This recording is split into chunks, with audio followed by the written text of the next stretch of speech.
আপনারা জানেন বিগত 15 বছরে যখনই মায়ের ডাক কোনো ক্যাম্পেইন করতে গেছে, যখনই আমরা কোনো আন্দোলন করতে গেছি, কোনো দিবসে আমরা যেই কর্মসূচিগুলো রাখতাম, যেটা করতে যেতাম, সেখানে অনেকটা ইন্টারাপশন হতো।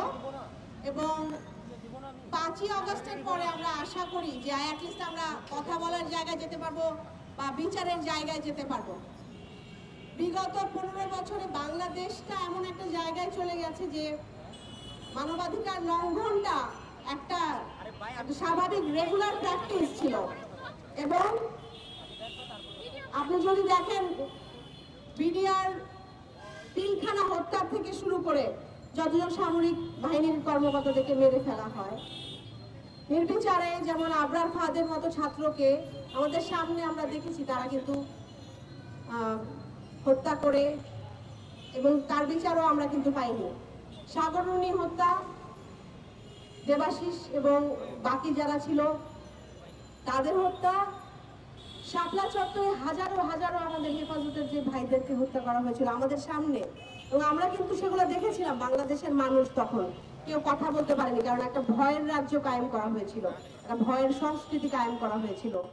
হাজারো যে গুম, হাজারো খুনের যে বিচার বহির্ভূত হত্যাকাণ্ড হয়েছিল, তাদের যেই চরম মানবাধিকার লঙ্ঘনের মুখোমুখি হতে হয়েছিল এই পরিবারগুলো, এই ভিকটিম পরিবারগুলো সারা দেশব্যাপী কিন্তু অসম্ভব ভয়ঙ্কর রকম একটা মানবেতর জীবনযাপন করছে। বিগত জুলাইয়ে আপনারা দেখেছেন আমাদের শ্রমিক, ছাত্র, জনতা, সাংবাদিক, লেখক এমন কেউ নেই যাদেরকে আসলে মানবাধিকার লঙ্ঘনের আওতায় আসেনি, এবং নির্বিচারে আমাদের সামনে গুলি করে মারতে দেখেছি। ছাত্রদের বুকে গুলি চালানোর সময় তাদেরকে টেনে নিয়ে যাওয়া হচ্ছে এবং পরপর বারবার গুলি করতে দেখেছি। আমরা কেউ কিছু করতে পারিনি, আমরা চুপ ছিলাম, আমরা বিচারের দাবিও জানাতে পারিনি।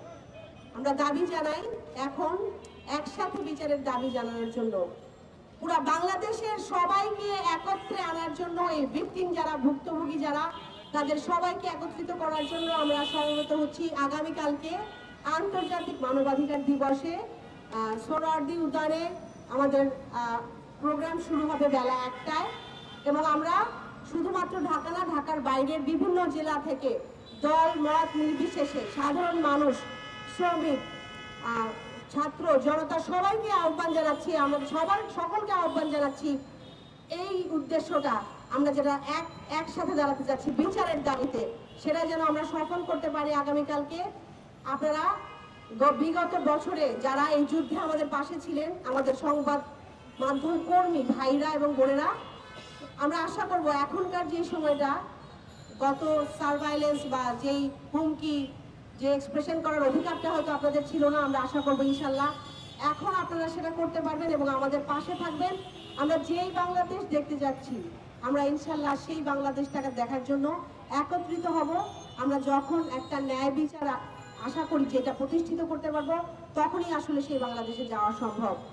আমরা আমাদের তরফ থেকে মায়ের ডাকের পক্ষ থেকে গুম ও বিচার বহির্ভূত হত্যাকাণ্ডের যত ভিকটিম ফ্যামিলি আমরা একসাথে এই প্ল্যাটফর্মে, এখন এই প্ল্যাটফর্মটাকে পুরো বাংলাদেশের যত ভুক্তভোগী আছেন, যাদের চরম মানবাধিকার লঙ্ঘনের মধ্যে পড়তে হয়েছে, নির্যাতনের মধ্যে পড়তে হয়েছে বিগত দশকে, বিগত 15 বছরে, সকলকে আমরা একসাথে করে এই আওয়াজটা একসাথে তুলতে চাই। কারণ আমাদের পক্ষে আসলে আওয়াজ তোলা তো পরে, বিচারের দাবি তো পরে, আওয়াজ তোলাটাই সম্ভব ছিল না। আমরা আশা করছি ইনশাআল্লাহ আগামীকালকের প্রোগ্রামে আপনারা সবাই থাকবেন এবং আমরা সফল হব সকল ভুক্তভোগীকে একসাথে করতে, আওয়াজ তুলতে, একটা ন্যায় বিচারের দাবিতে। ধন্যবাদ আপনাদের সবাইকে। ধন্যবাদ ভাইরা।